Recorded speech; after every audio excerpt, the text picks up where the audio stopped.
আমরা অন্যায় না করেও আমরা সাজা পেয়েছি, কিন্তু আজ তোমরা কোথায় চলে যাচ্ছ?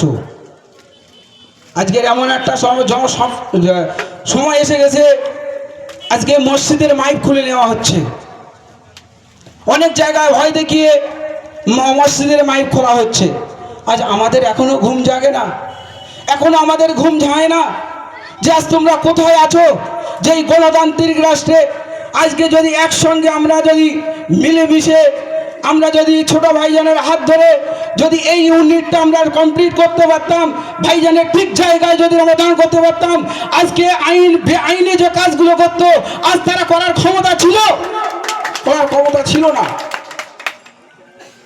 ক্ষমতা তাদের নেই।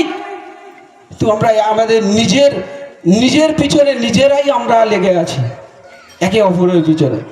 আমরা কোথায় যাব? এই ভারতবর্ষে 200 বছর মুসলিম রাষ্ট্র কায়েম করেছে। যদি মনে করতো আমাদের ইসলামের ভিতরে কোনো জাতের কথা বলা নেই, আমাদের ইসলামের ভিতরে একটাই কথা বলা হয়েছে, মানুষ সেবা, মানুষ সেবার কথা বলা হয়েছে। তাহলে আমরা কিন্তু মানুষ সেবার সঙ্গে আমরা জড়িত আছি। আজকে আমাদের সঙ্গে এই প্রভাইদা তিনি কর্মকার, তিনি আমাদের সঙ্গে আইএসএফের নেতৃত্ব হয়ে বসে আছেন। আরে আমরা এটাই তো আমাদের ভ্রাতৃত্ব বন্ধন। সাকসার অঞ্চলে এমন কোনো হিন্দু ভাইরাও বলতে পারবে না যে আমাদের সঙ্গে ওদের কোনো একটা দুশ্মন আছে। আমরা একই দোকানে বেচা কেনা করি, একই জায়গায় আমরা থাকি, আমাদের ভেতরে কোনো রকম সমস্যা নেই। কিন্তু আমাদের ভেতরে সমস্যা আছে আমাদেরই জাত ভাই, আমাদেরই জাত ভাই। এরা একটাই হচ্ছে 500 টাকায় 200 টাকায় এরা বিক্রি হওয়া লোক, এরা নিজের মেরুদণ্ডটাও এরা শেষ করে দিয়েছে। আজ সেই কারণে আমাদের এই অবস্থা।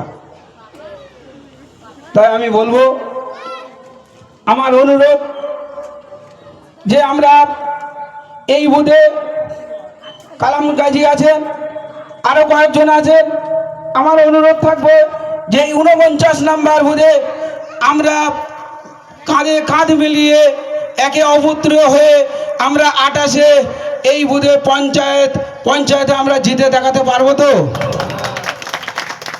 আমি চাই না এই বুথে ধরো 700 ভোটার আছে, এই 700 লোকের কিন্তু পদ দেওয়া সম্ভব না।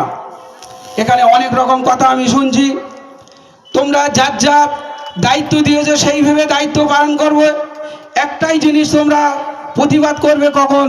যখন এই 49 নম্বর বুথে যখন কোনো রকম উন্নয়ন হবে না, সাধারণ মানুষ তখন এই সব মানুষদের আঙুল তুলে কথা বলবে, তুমি এই উন্নয়নটা কেন করতে পারোনি, এই উন্নয়ন কেন হয়নি, এই কৈফিয়ত তোমার দিতে হবে।